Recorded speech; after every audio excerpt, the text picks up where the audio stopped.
Greetings to everyone. Dear viewers, this evening on our channel, we are honored to invite you to listen to a story. The Night of Ghost Possession. A story by author Min Nguyen. Now, please join us to hear this story.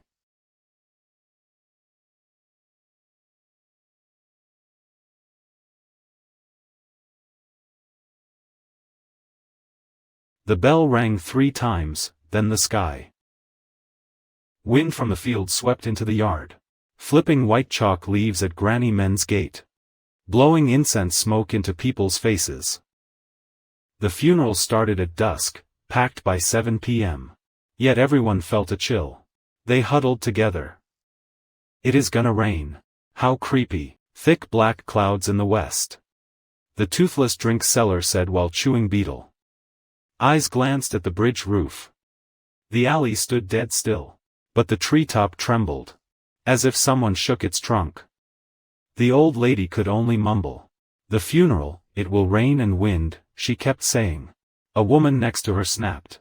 The old lady pursed her lips, spat the betel quid. What is the fuss? I have lived this long. I know which funerals wait for bad weather. You can't predict it. Tonight won't be peaceful. Hao reached the alley and heard that.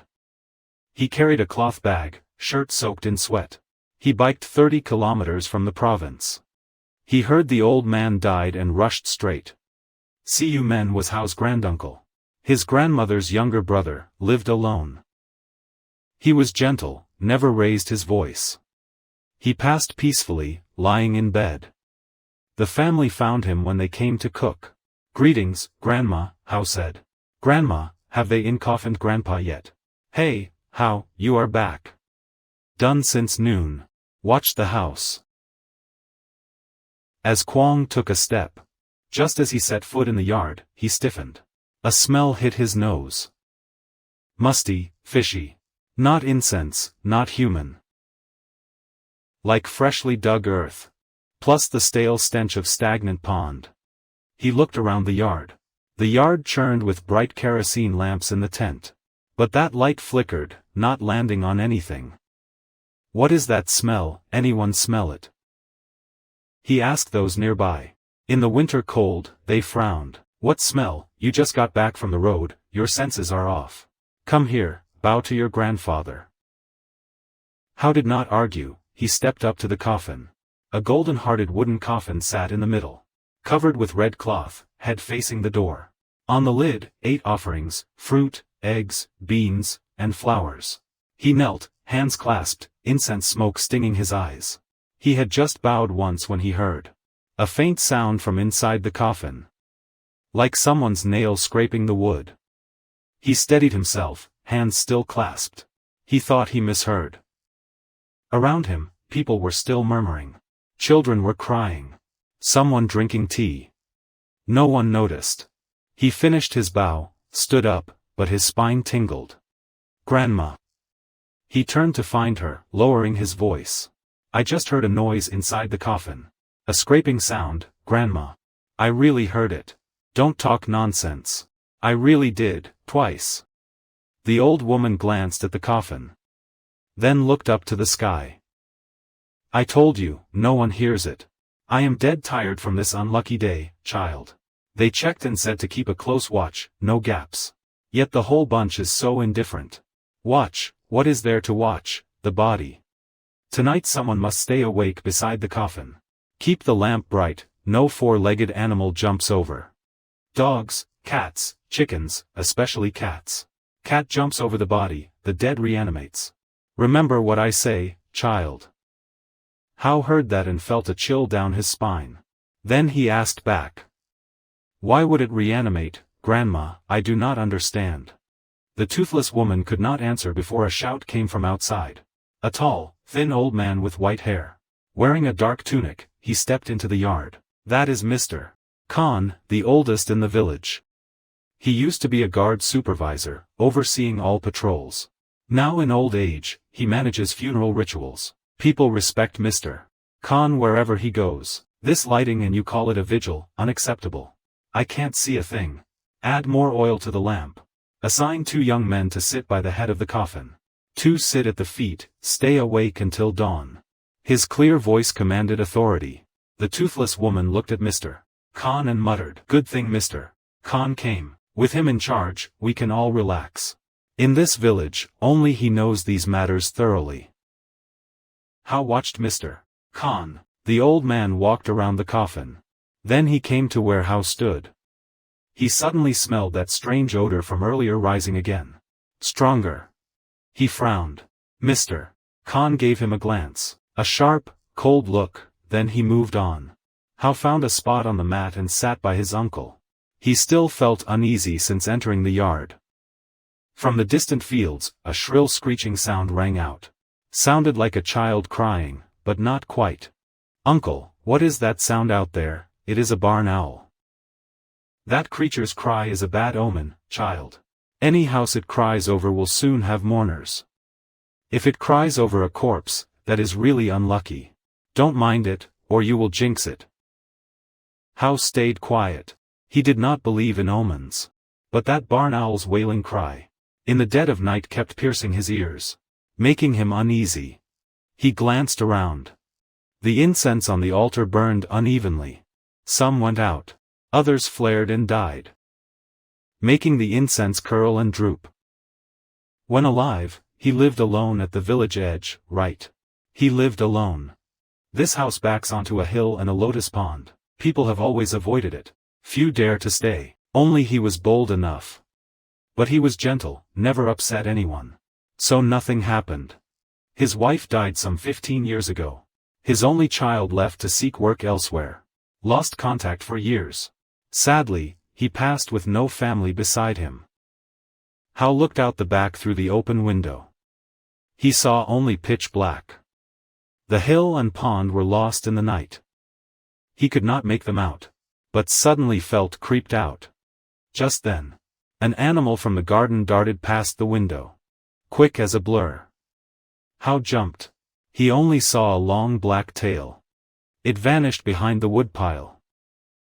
A stray cat, perhaps. He meant to shoo it away, but they called him to light incense. So he completely forgot. Only later did he realize.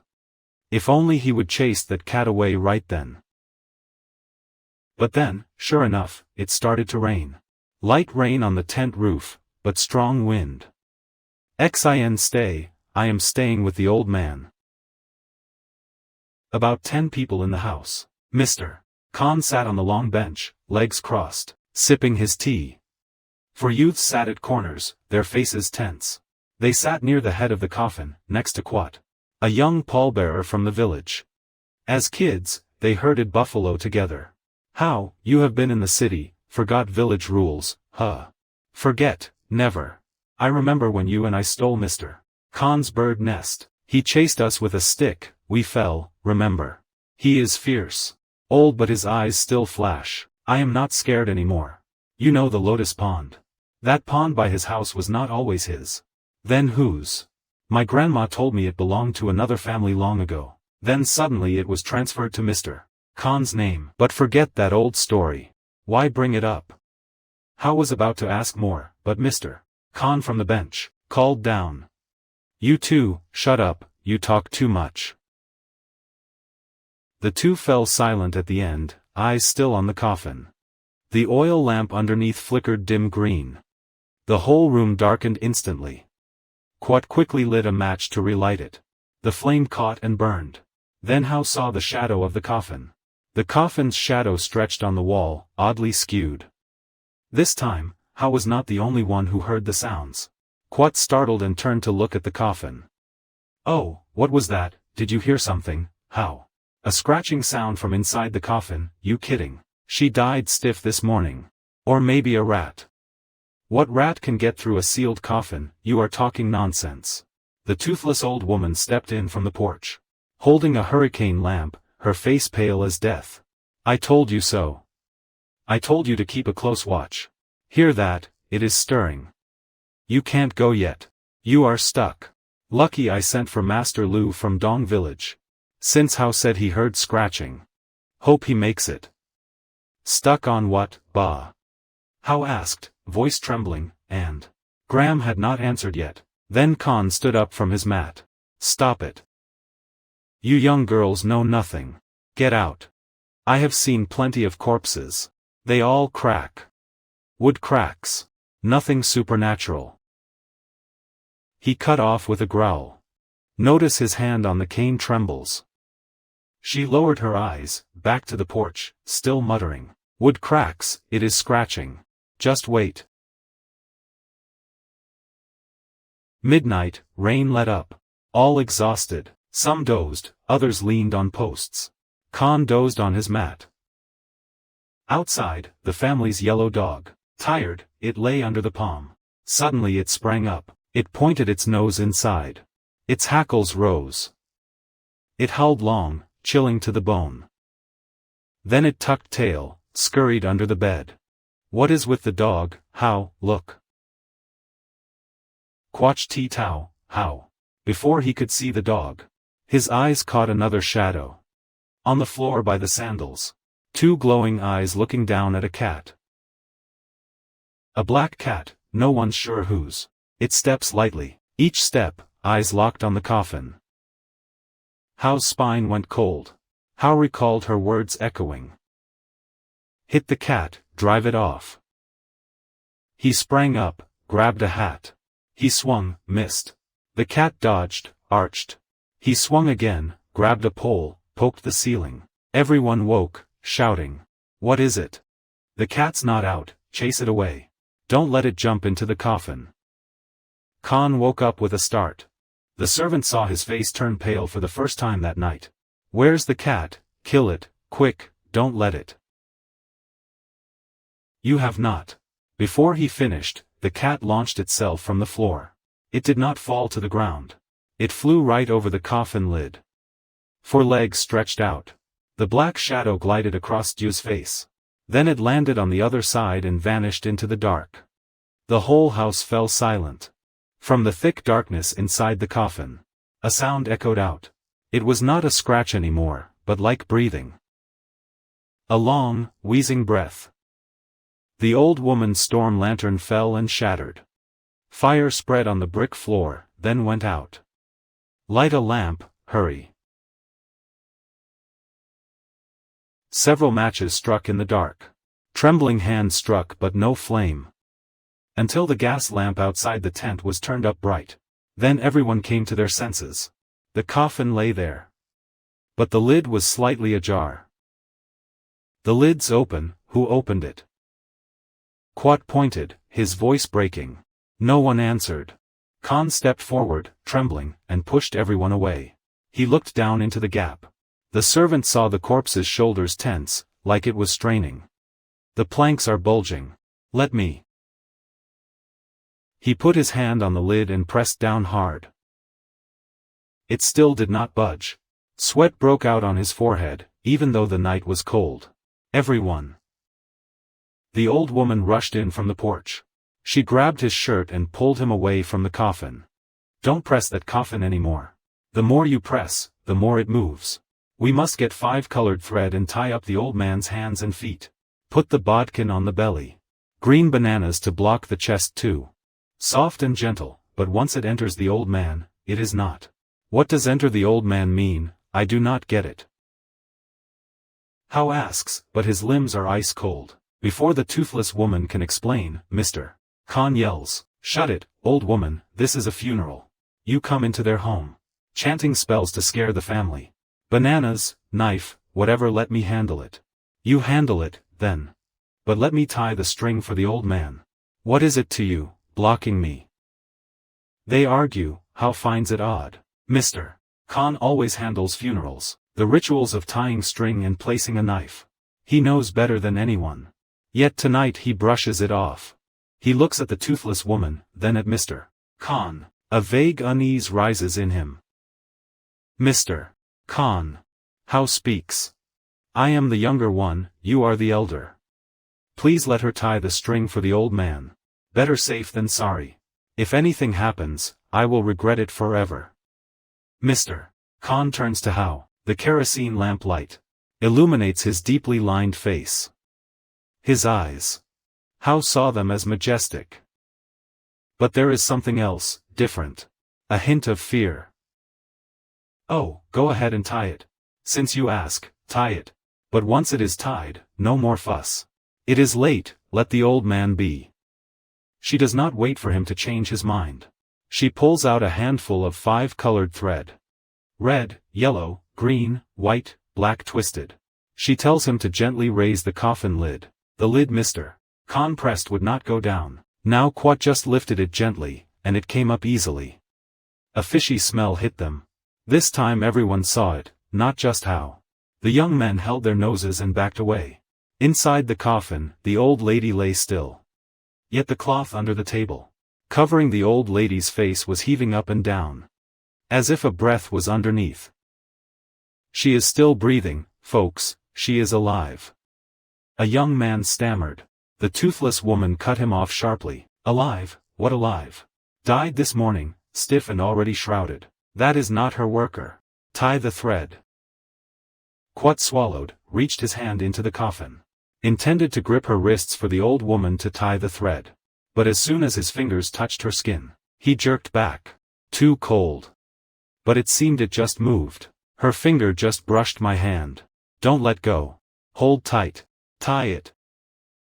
The toothless woman quickly wrapped the 5-colored thread around her own wrists. Then she moved down to the feet. Her hands trembled. Howe knelt beside, holding the lamp so she could see clearly.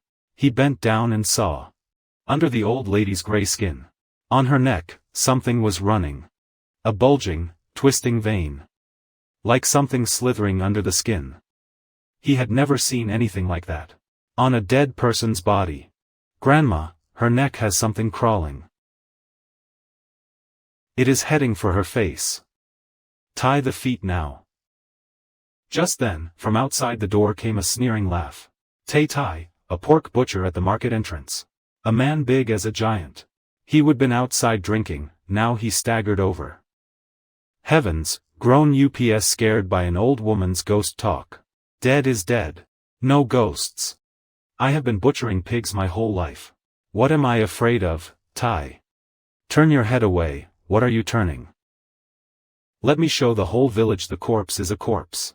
If it moves, I will walk on my head. All of you." Laughing loudly, she yanked the cloth off his face. The whole family screamed. The old man's face was no longer a dead man's face. His eyes were wide open. White only, no pupils. His mouth agape, gray lips stretched sideways, exposing his teeth. And on that face, something twitched. Each piece of flesh twitching. "I told you not to pull the cover off her face." The toothless old woman screamed, but it was too late. The corpse in clothes suddenly sat bolt upright. Not slowly, but snapped up stiff. Both hands bound with 5-colored threads jerked hard. The thread stretched and snapped. His head turned sideways. His cloudy eyes rolled and fixed on Tai. Tai's laughter died instantly. He stood frozen, the alcohol leaving his body. "Run, run, Tai." Howe screamed. Tai stepped back. Just one step, and the corpse lunged. It did not step. Its legs were rigid. Unable to bend, it leaped. Its whole body sprang from the coffin. Shot forward. Arms straight, it grabbed Tai. Ca screamed and pushed the corpse away. But it clung tight. 10 blood-gray fingers dug into his shoulders. "Let go, let go." Tai struggled, cursed, screaming at the top of his lungs. Howe and On yelled and rushed in from both sides. They tried to pull the corpse off him. But that thing was incredibly heavy. Because it touched Howe's hand. The cold crept up his chest to his throat. Made his hand numb. He was still alive, struggling and screaming. But his screams grew more broken. He saw the 10 fingertips. The sharpness digging into his shoulder. His skin was graying. The gray spreading out. Running from shoulder to neck to face. The body was hardening from outside, like pouring jelly. "Cold. I am cold. I do not." Ka could not finish, his jaw locked. His eyes still open, still staring at Howe. Still the look of someone begging. But his face had gone stiff. And had turned purple. Then he collapsed, his huge body stiff. It released him and stood upright. It shook its head, tilting it sideways. Its glazed eyes looked at the next person. Outside, the yellow dog growled once and fell silent. Inside, no one dared to breathe. Lie down. All of you, lie down, hold your breath, it is tracking breath. The toothless woman whispered, pulling How down. Everyone followed, dropping down and holding breath. The corpse stood in the center, head tilted, turning around. It took stiff, dragging steps on the tile floor. Those stiff steps approached How's spot, closer. He held his breath, heart thumping. A cold drop fell on his nape. Then another. The corpse stood directly above his head. Just then, a woodblock sound came from the gate. Steady and measured. A voice chanted, deep and serene. Nam Mo Tabat Tang Chin. Spirits still bound, come back for the true path. Do not harm the living. The corpse stopped, head jerked up, turned toward the gate. They cracked their eyes open to look out. Under the flickering storm lamp, a middle-aged man in brown, carrying a cloth bag, named Cam Royamo. Master Lu is here. Master Lu stepped through the door, unhurried.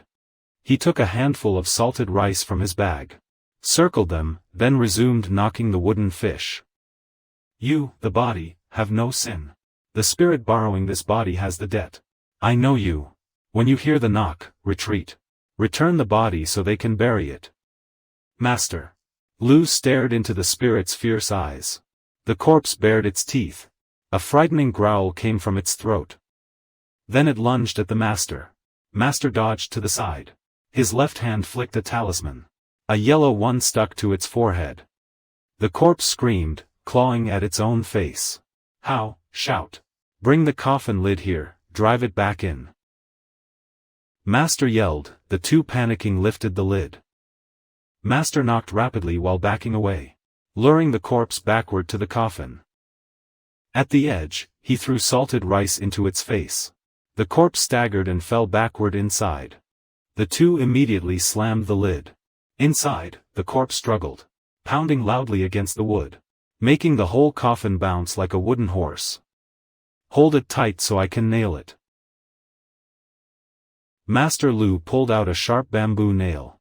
He hammered into the four corners of the lid. Each nail driven in. The struggling inside weakened a bit. On the last nail, a rooster crowed in the distance. A lonely crow in the night. The corpse in the coffin fell silent. Master Lu sat down heavily, sweating. Master looks at the driver's corpse, lying stiff. Who is family? Let me ask a few questions. Yes, I am Hao, Grandma Met's grandchild. The young lady died a few days back. Did she offend anyone? Anyone buried near here recently? Possession does not happen for no reason. It comes from the land or from people. No, I do not know. My aunt was gentle, lived alone, no grudges with anyone. Then the toothless old woman chimed in. Master, I have lived in this village since I was a child. The mound behind old lady Men's house, by the Lotus pond. People were buried there long ago, hasty burials, no rites. I just mentioned it, but it is an old story. Master was about to ask, but Mr. Khan, leaning on his cane, walked over. Where are you from, Master, to just enter someone's home? Exorcisms in this village have always been my job. So you are accusing people like that. If my spirits are offended, who'll bear the punishment? Thanks, Master. Please go back. This is Mr. Khan, the whole district knows him. 15 years handling funerals, I know all these corpse tricks. So go, leave it to me. Master Lu looked Mr. Khan up and down. Mr. Khan, let me ask you honestly, that corpse just lunged at how many people here? It lunged at many in this house. Did you notice? It grabbed whoever it could. Ghosts are blind, they take anyone. If it had eyes, it would have skipped this boy. Skipped that old woman, skipped the women and girls. It only went for the butcher. The spirit chose who to take. Then it is not a wandering spirit. It is a spirit with a debt. And a debt must have a creditor. Are you talking nonsense? It is late. Everyone go home. Tomorrow morning, we embalm and bury her, done. And that is the end of it. It took a long time for everyone to recover. The strongest men carried his corpse. Ty out of the theater. Laid on a plank, covered with a mat. His body stiff, both hands still skyward. Couldn't fully cover, needed a tray on top. And Ty, who was called, just saw her husband collapsed, carried him inside. The yellow dog at Grandma Mean's house. The animal had howled warnings since dusk. They pulled it from under the barrier and saw it had been stiff for a while. As for the strange black cat, it seemed to dissolve into the night. No one knew where it retreated to. Master Lu did not rest. He took rice and salt, scattered a circle around the coffin of Grandma Mean. Then pasted new talismans on the 4 walls. Muttering spells under his breath. Done, he sat down on the doorstep. Lit a pipe, looking pensive. The servant poured tea and timidly sat beside him. Master. What is that thing in the young master's corpse? Why can a dead body spring up, master? People call that a possessed corpse, child. A possessed corpse is an unburied body. When a fresh corpse, whose soul just left but body still holds young energy, meets a strong energy that enters. Then that corpse suddenly springs up.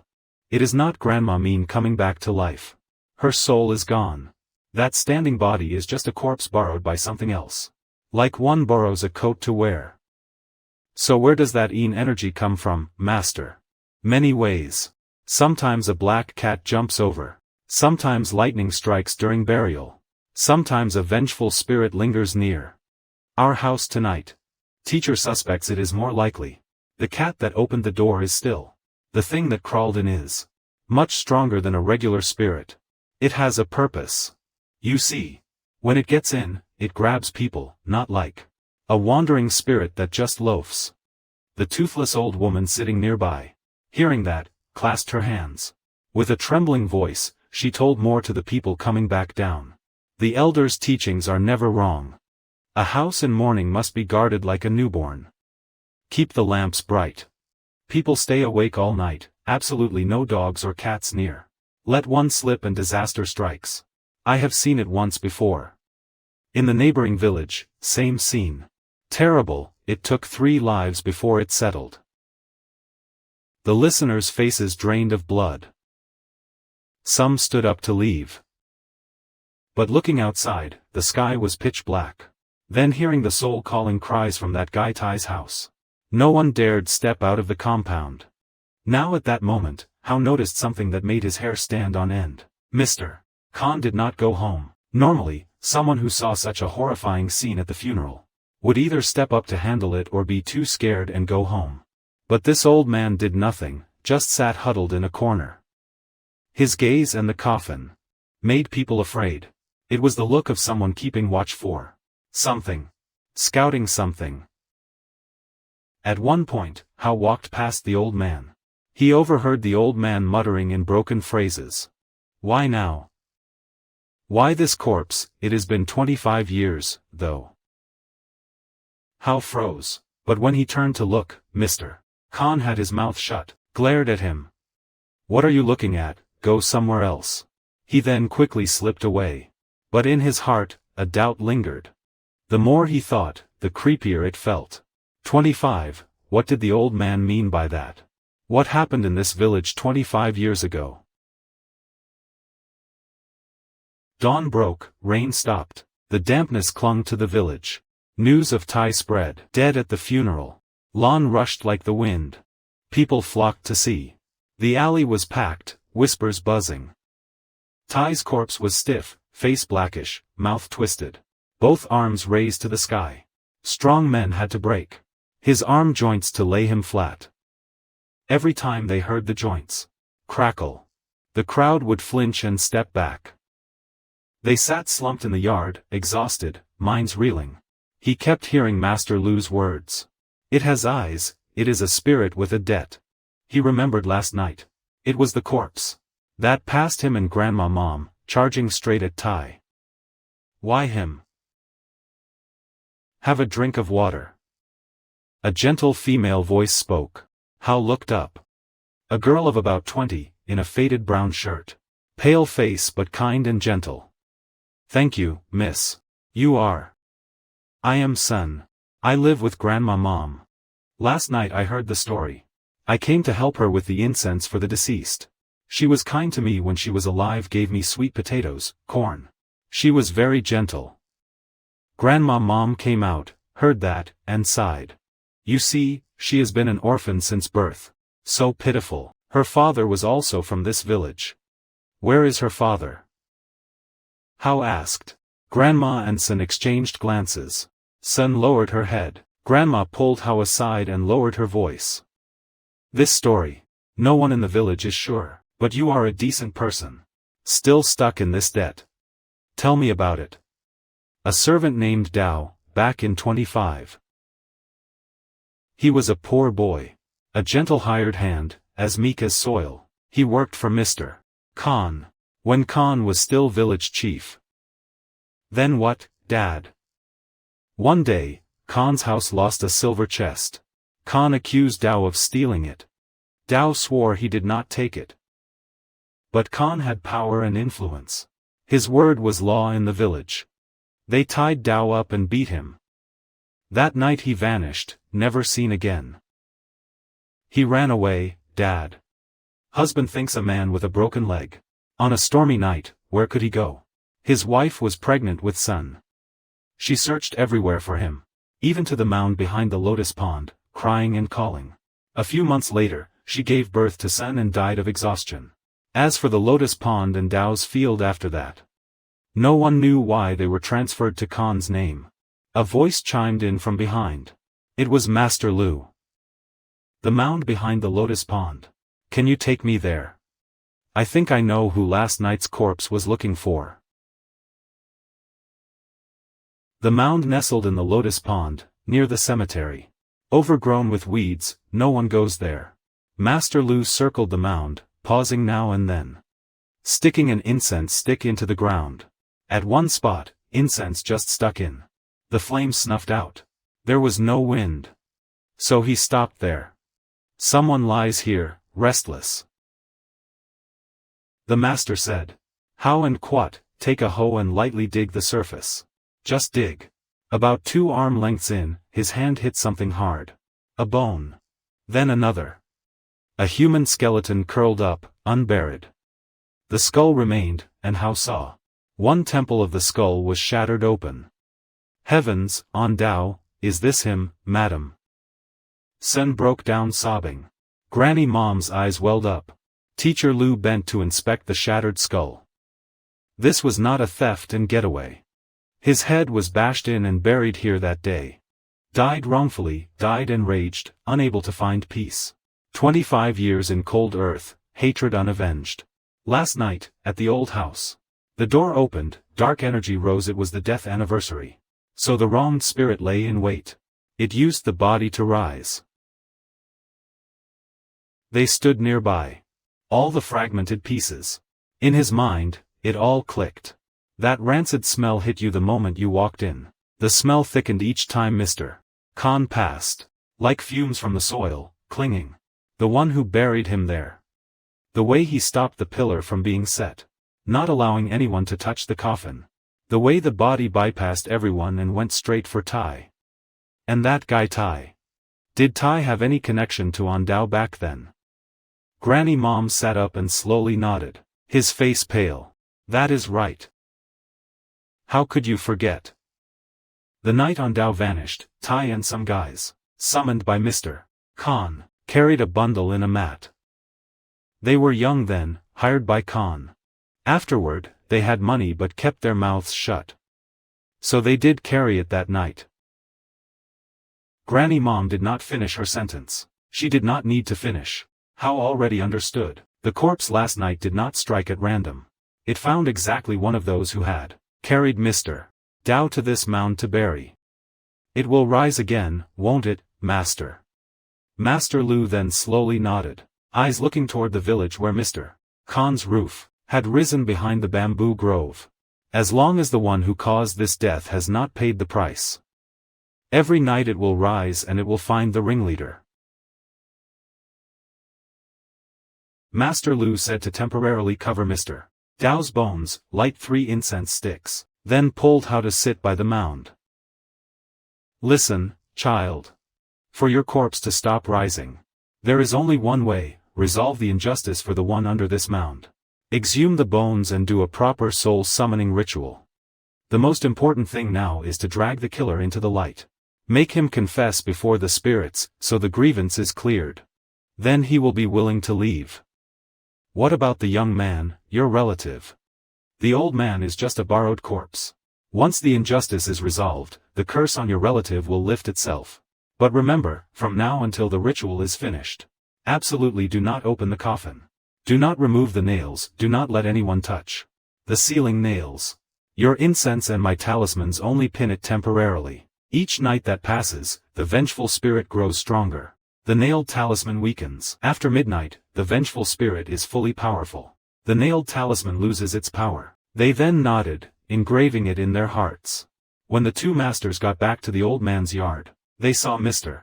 Khan standing there since who knows when, directing the young men. Hurry up, carry the coffin out. Dig the grave in the far field, bury it this afternoon. Every night the corpse stays in the house is a night of disaster. Wait. Master Lu then stepped forward, don't bury it yet. The injustice is unresolved. If you bury it, it will still be the same underground. And it will be worse. Let me have one more night to do the ritual. Mr. Khan then turned around, his face dark. Ritual my foot. Where are you coming from, jumping into someone's house to play tricks? Then tell me.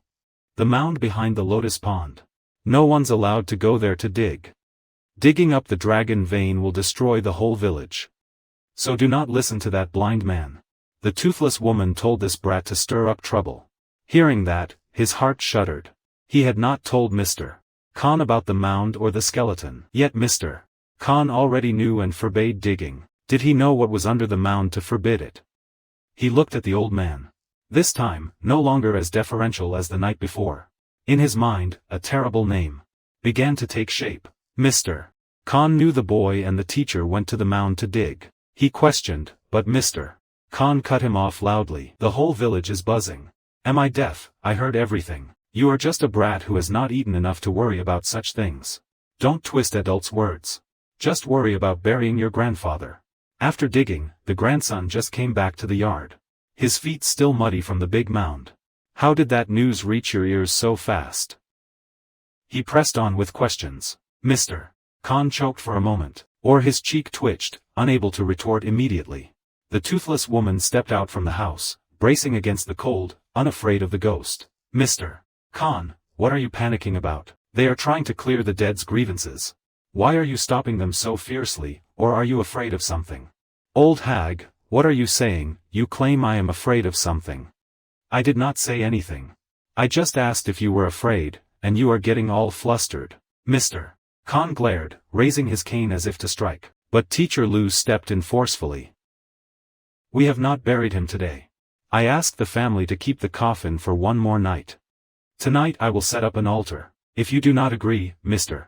Khan, just go home. I take responsibility for this. Khan looked at the Lu, then at Hao and Ba Mom. His eyes had a glint Hao'd never seen in an old man. Finally, old Han turned on his heel. You won't listen to me. Later, do not blame. That corpse is not yours to keep. He left, his tall thin figure vanishing behind the bamboo. But his final words lingered in the yard, colder than the dead's breath. All that morning, the news of the skeleton dug up at Golan spread everywhere. People flocked to see Yu Min's house, more and more. The coffin still lay in the middle of the house. 4 bamboo nails and 4 talismans from the Lu tight. Scary, really. That corpse strangled people that night. I am not going in there. This house is haunted. Better move somewhere else. You will all die here. Speak softly, it hears. They sat on the porch, listening to everything. He was worn out after 2 nights without sleep. Ba Mom brought a bowl of porridge and sat next to him. Eat, get your strength back. Lots to handle. Just as he picked up the porridge, from inside the house, the coffin made a noise again. This time, in broad daylight. The crowd in the yard fell silent, then noisily backed away. A child clinging to his mother's skirt pointed inside.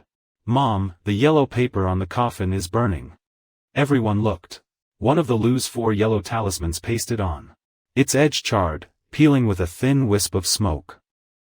A chill radiated from inside, spreading to the yard, making those standing there shiver. The old lady and the child in her arms went frantic. The heat that had risen vanished instantly.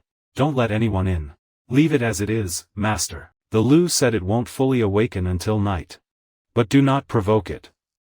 Ba Mom spoke loudly to calm everyone. The scratching in the drawer slowly stopped.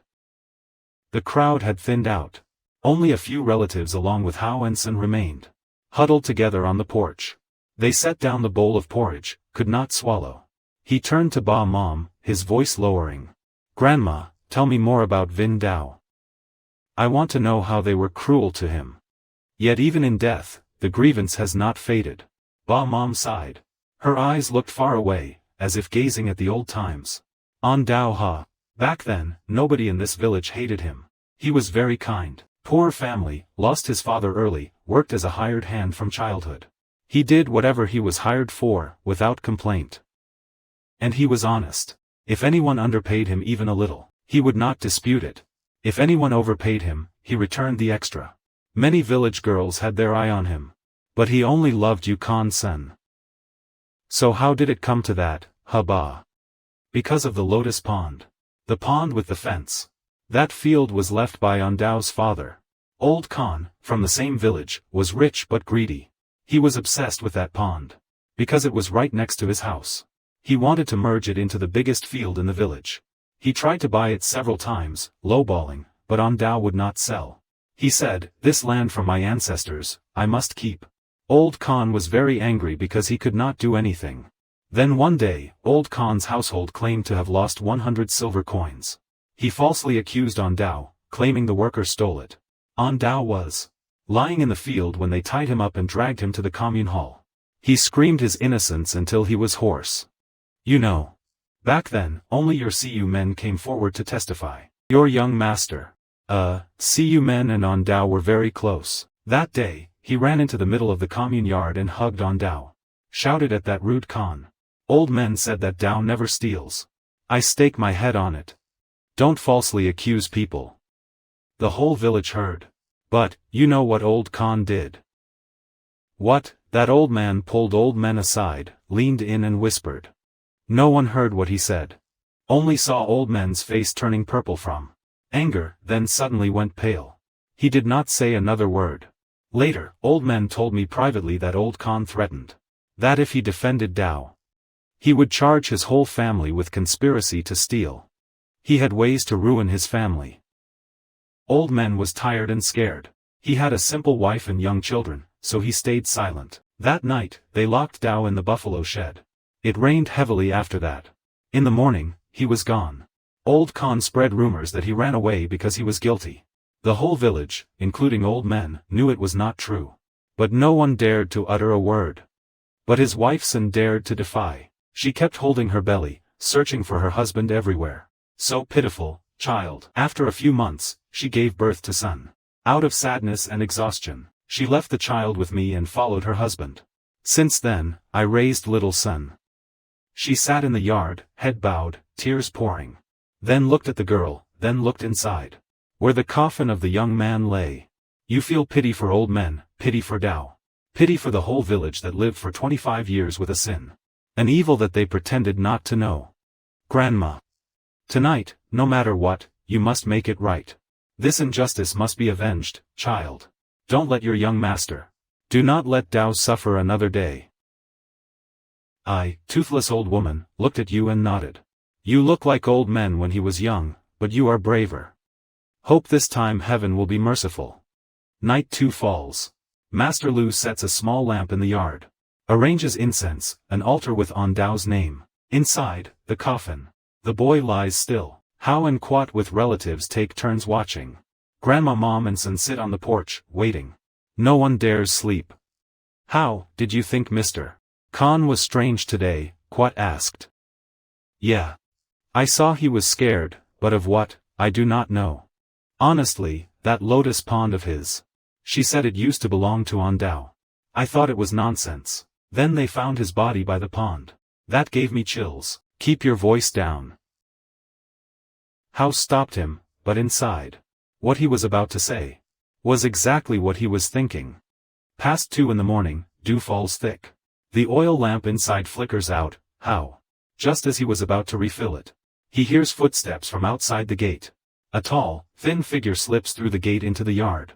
Walks straight to Master Lu's altar. It is Mr. Khan. He thought everyone was asleep. Mr. Khan, what are you doing out there? How calls out, startling him. Ah, I could not sleep. Came to see if you are keeping watch properly. It is late, go inside and rest. Let me watch. I have done this 15 times, I am used to it. Master Lu said no one touches the coffin. I am watching. Kid, when I say go, you go. You are an elder. If I help watch, what is wrong, don't you trust me? The old man's tone dropped. How? Before he could answer, from inside the coffin let out a sound. A coffin nail popped out from the lid. It fell, then a second one. How starts the ritual? The gold talisman on the coffin lid curls up. The spirits held back as if fire burns inside. The Lu, it is rising. How yells, the Lu's burning. He woke by the altar, just as he grabbed the clapper. But it was too late. The coffin burst open, and it sat up with him. Faster and fiercer. Its shroud has an extra layer, the cheekbone sunken. The tongue hangs out, unnaturally long and pitch black. He looked at Mr.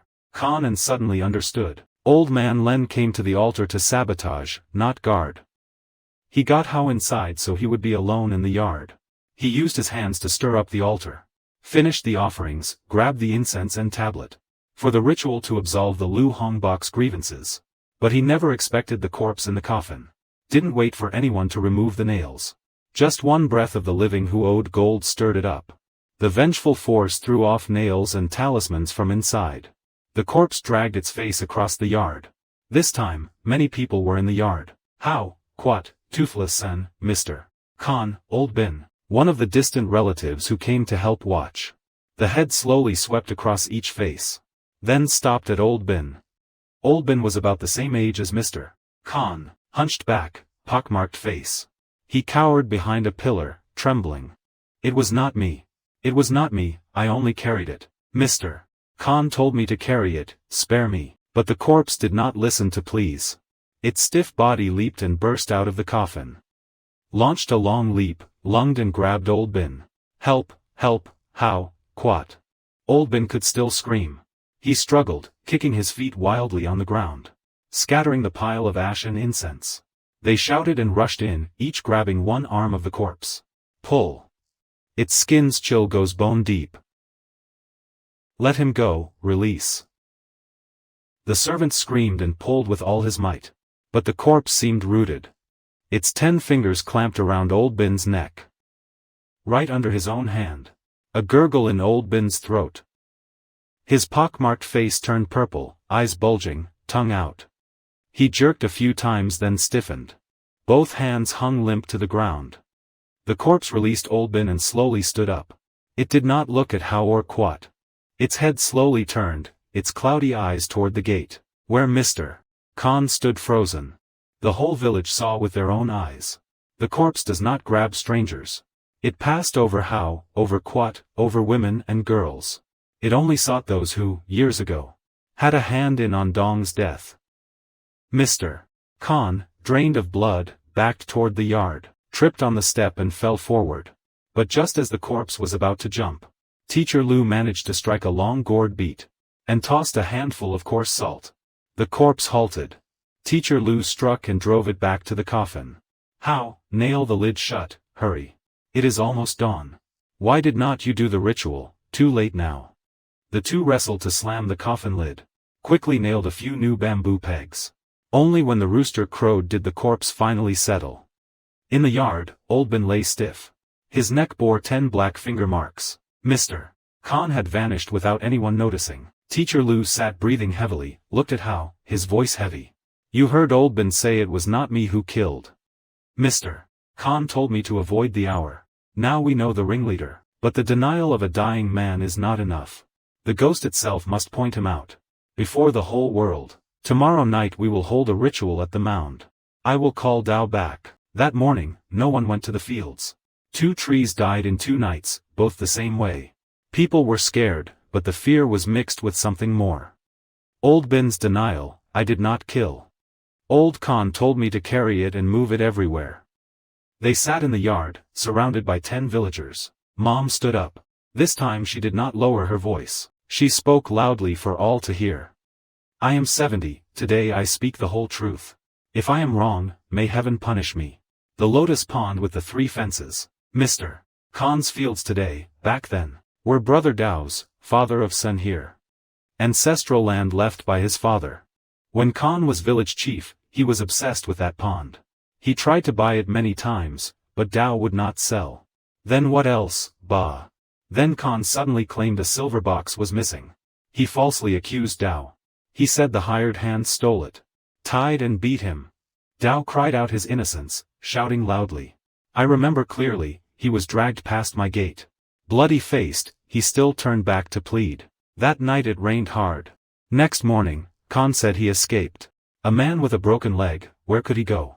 He lay at the pond mound. For 25 years, who would have guessed? Sun sat by, tears flowing. The yard fell silent, then a murmur arose. No wonder the pond suddenly changed hands, exactly. At the time, I also thought it odd. Under the sandy earth, Mr.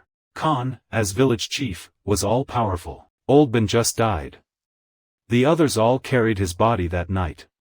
One died of sickness, one of old age, years ago. Now no one's left except Mr. Khan. At that moment, a little old Khan appears at the gate, leaning on his cane, walking in. He kept his dignity as always. But how saw his legs shake. His eyes darted madly. What are you all doing here? That old hag framed me, did not she? I am the village elder. Who is falsely accusing me? How stood up abruptly. This time, he did not bow or speak. He looked straight into his eyes last night. I, Tai, heard Old Bin speak before death. Mr. Khan told me to carry it, everyone heard. You said, who slandered you? The ghost slandered you.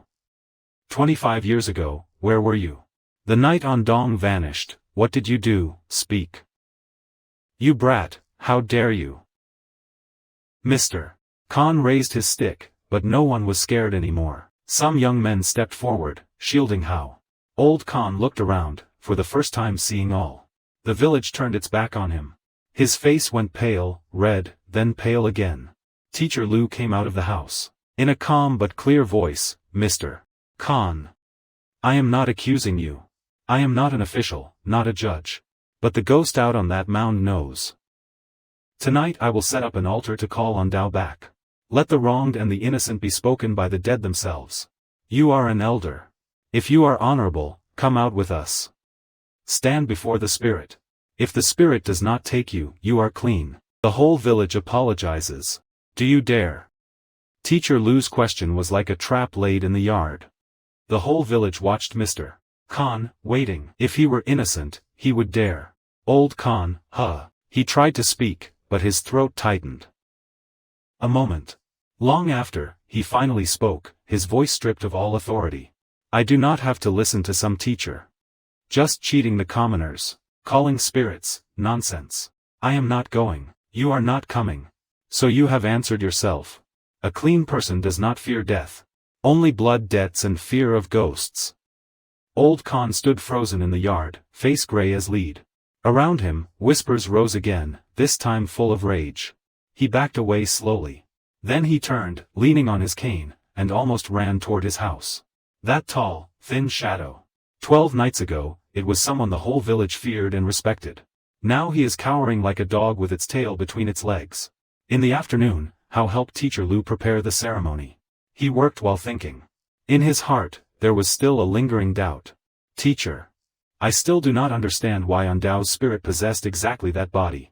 Oh, my boy. What did gentle Miss Men have to do with that old affair?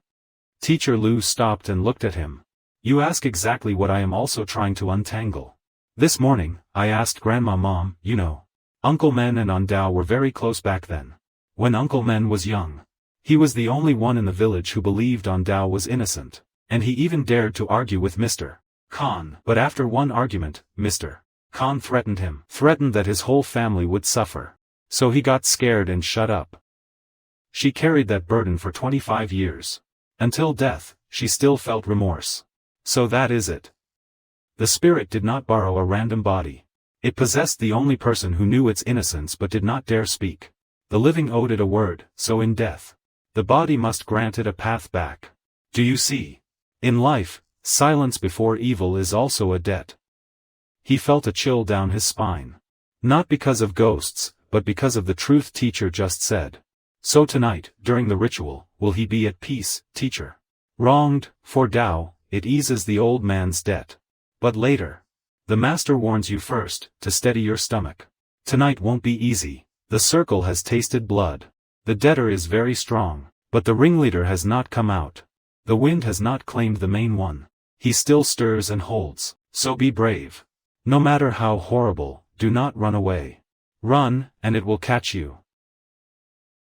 How grips his hand and nods. On Tuesday night, Master Lu sets up the altar on the mound. They carry out the coffin of Old Man Men. Place it in the pre-dug pit. The master arranges 2 rows of candles, 1 large incense stick, a spirit tablet named Tao. 1 spirit tablet with his own name. Around the altar, villagers stand in inner and outer circles. Beside the bone pit, holding the old shirt of father that was just found, Master Lu wears ceremonial robes, holding a wooden fish and a bell. He chants in a steady, resonant tone. Now the frog and toad sound stop completely. The entire field falls utterly silent. Spirit, wherever you are, come here. Mr.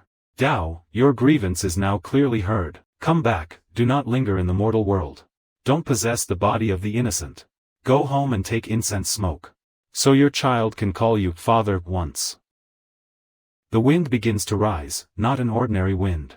A cold gust from the Lotus swamp sweeps in. The water in the Lotus swamp behind everyone suddenly bubbles up. Then from inside his coffin, a sound. Not a scratch, not a knock. This time, it is a voice. So cold. 25. Sen cries out, Father, I am here, Father. Risky. A bell rings, calming both the living and the dead. Tao, do you hear your child calling? It is your own blood. I can go back now. But before I go, let me show the village who did this to me. Who beat me and buried me. The coffin was silent, then the lid burst open. No need for that. The corpse sat up abruptly. But this time it did not pull the blanket over itself. It sat down, tilting its head, 2 deadly eyes slowly looked up toward the Lotus pond.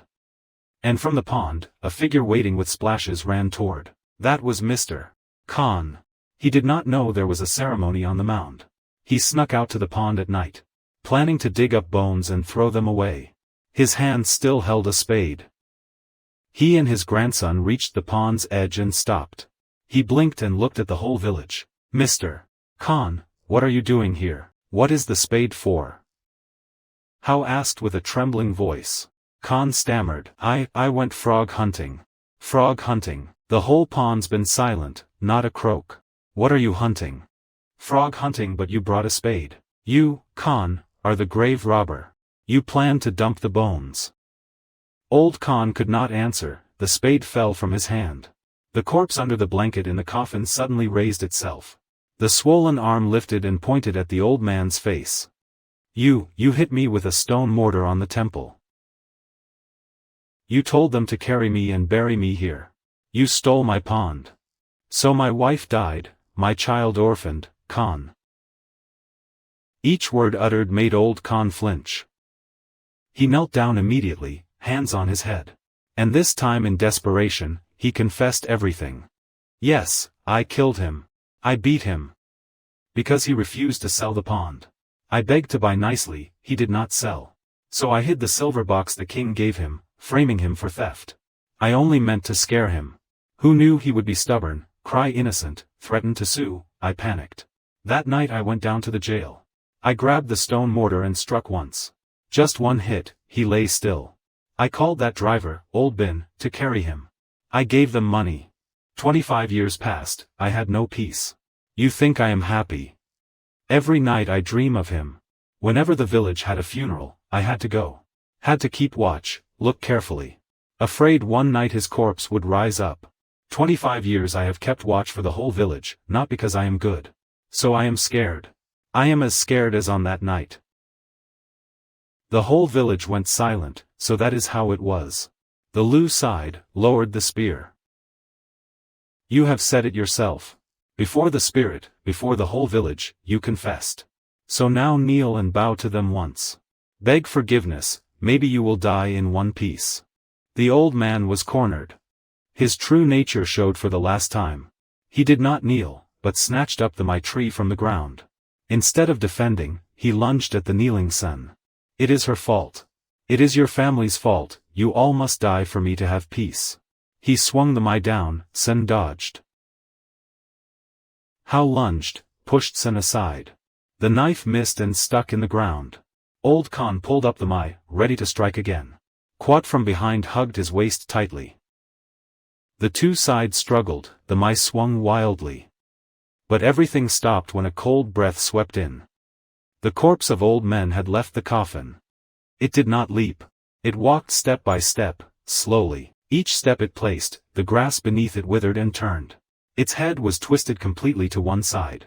Its mouth no longer moved. It did not need to say anything anymore.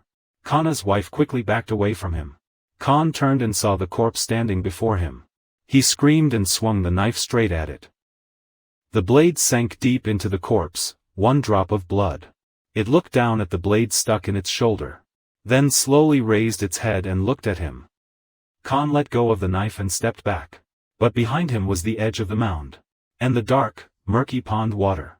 Don't, I give you the pond, I give it all, I beg you.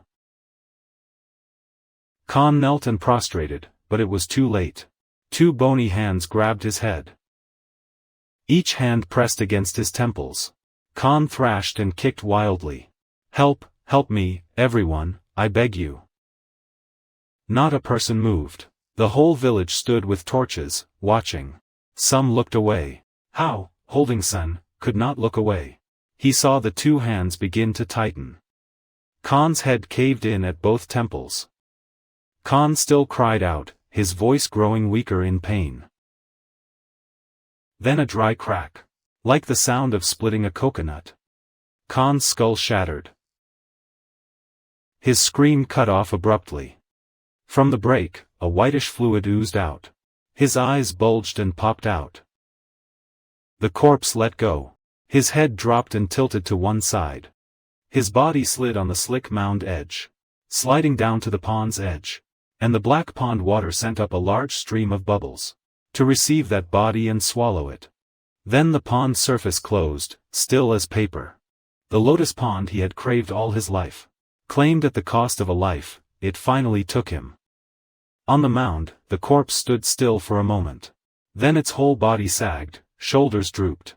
The chill radiating from it faded. It turned and walked slowly toward the coffin. And lay itself down neatly. Its hands folded on its stomach as if for burial. Then it lay completely still. This time, the dead man's silence is truly peaceful. Wind stops, cold trees fade. Outside, frogs start croaking again. Timidly, then louder. The candles on the altar stop flickering.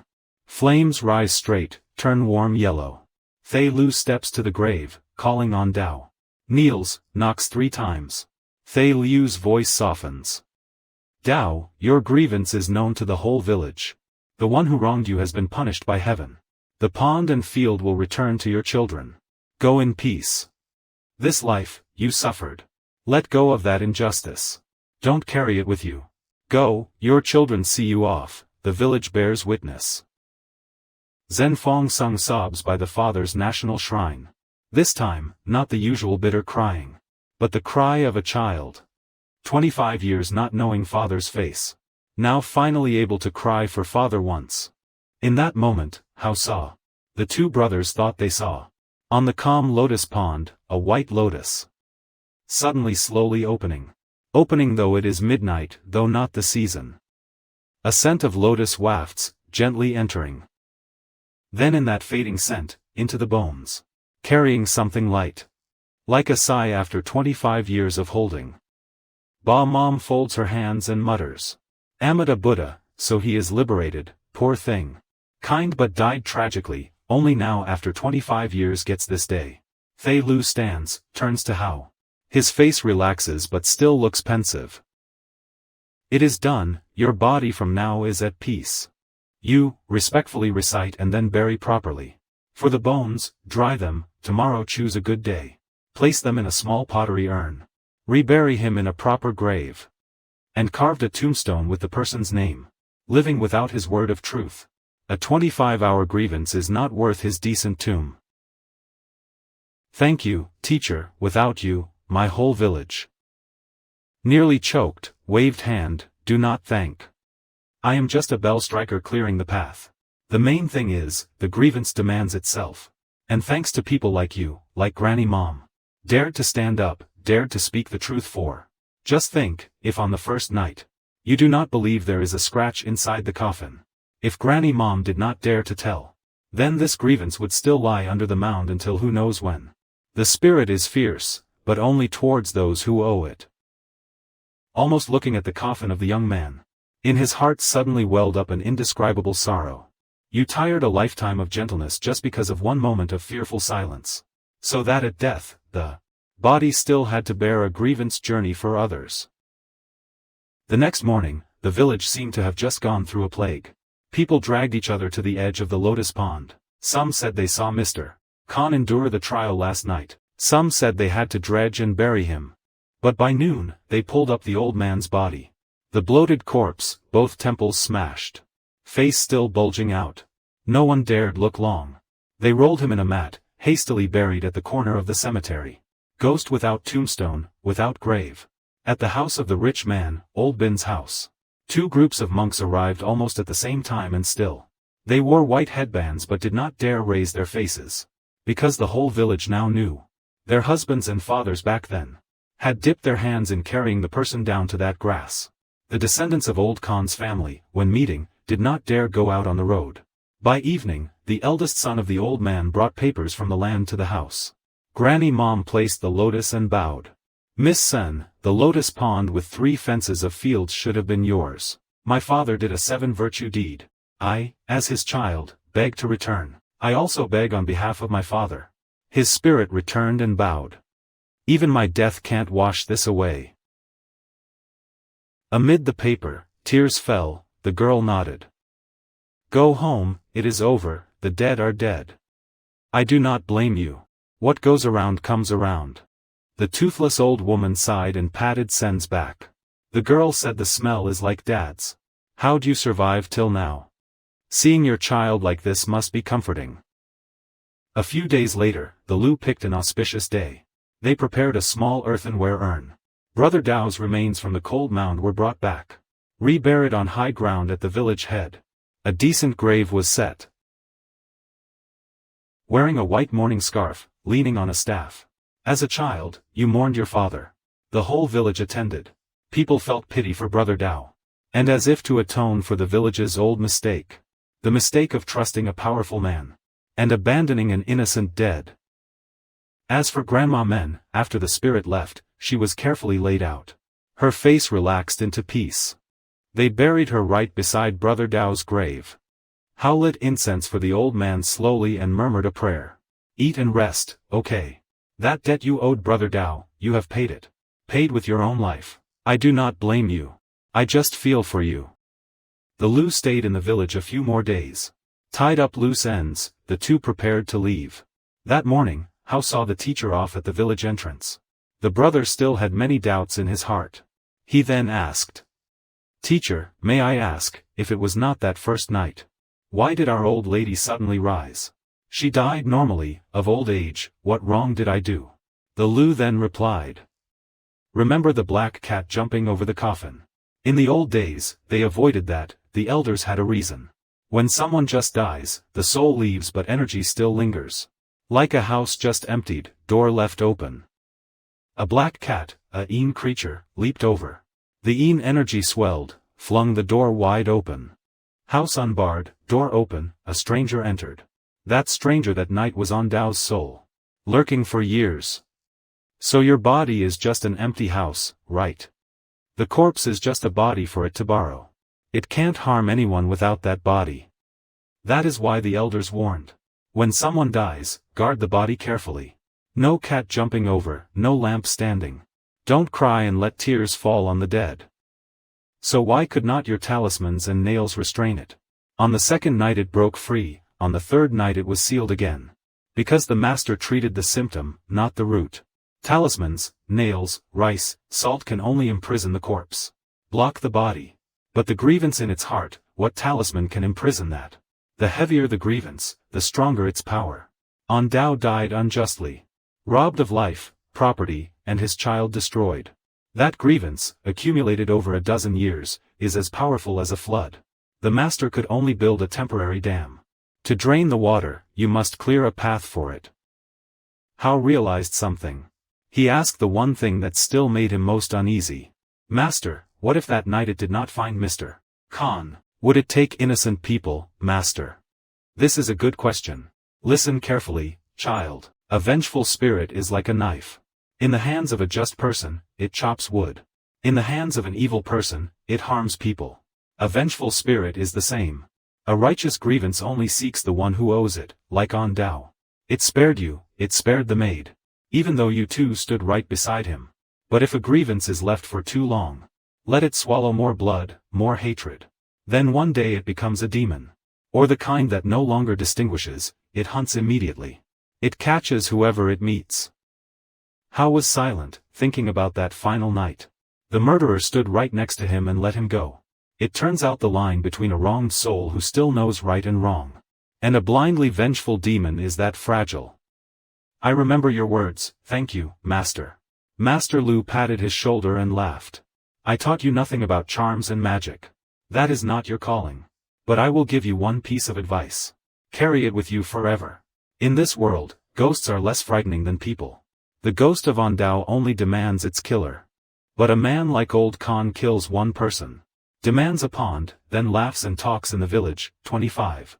He attends every funeral, everyone thinks he is a decent person. That is what is truly scary. In this life, when you meet a ghost, you avoid it. But when you meet cruel evil that burns people, do not stay silent. Being silent is helping them. So then Master slung his bag and crossed the bridge. The brown-robed figure gradually disappeared behind the bamboo grove. Hao stood watching until he could no longer see him. Only then did he turn back. They were no longer in a hurry to return to the province. He asked to stay a few days, stay to help Sun. The Lotus Pond with its fence. The fallow fields, after about 5 hours back in Sen's hands, were thriving. They rolled up their pants, waded into the fields, rebuilt the banks, cleared the canals. They worked with Sun from dawn to dusk. Villagers passing by would see the two of them and giggle. Oh, that Hao. Known as her lover, but he works hard, you know. Oh dear, he helps Sun. Or maybe he is helping with something else, who knows, let us wait and see. The old woman heard the teasing, she just smiled toothlessly and said nothing. But deep down, she was happy. She was an orphan from birth, suffered her whole girlhood. Now heaven has taken notice and let her meet a good man. And now the old woman's heart is at ease. After that time, the village had also changed. People no longer dare to turn a blind eye to wrongdoing. So in the village, something shady happened. Someone always bullied the weak, and someone brought up the story of Brother Dao Lao Khan. The night of the ghost possession. Over a year later, during the 7th-month festival, Hao returned to the village. This time he did not return for a funeral, but for Brother Dao's death anniversary, the first one. The first time the village held a proper memorial for him. Also to unite him with Sen in marriage. That afternoon, the two visited the graves of Brother Dao and Grandma Men, lying side by side on a high mound at the village entrance. Green grass, warm incense smoke. They placed on each grave a handful of incense. A white lotus picked from her father's pond. Father, Grandma Men, we have come to visit you. Out there, the lotus pond bloomed white across the region. The sweet scent drifted with the wind. No one could recognize the foul pond. From that horrific night last year. Standing by the Lotus, looking at the pond, their hearts were peaceful. The villagers said that since then, Sen's Lotus Pond bloomed earlier than other ponds every year. And each bloom was pure white, unusually large. Some said it was due to good soil. But the village elders shook their heads, lowered their voices and said, "No soil is as good as that blessed by the dead. That pond once buried a wronged soul for 25 years. And also at that same bottom, later swallowed a murderer." One side was avenged. The wronged soul transcended, while the other side sank with guilt. The pond water stayed the same, but hearts were poles apart. In life, you reap what you sow. The one who took a life to seize a pond was ultimately swallowed by that same pond. Died wrongfully, buried with just a stick of incense. 25 years later, still had a day to be called and cleansed. And the one who knows the truth but stays silent like Mr. Min, then even if he is gentle all his life, when he dies, he still owes a debt to pay. Because silence contains evil, which is no different from aiding it. So the ancients warned. In life, do not do deeds so evil heaven can't see. And do not see injustice and turn a blind eye. Because debts in this world can be evaded. But debts to the departed must be paid sooner or later. Paid in full, no short a single cent.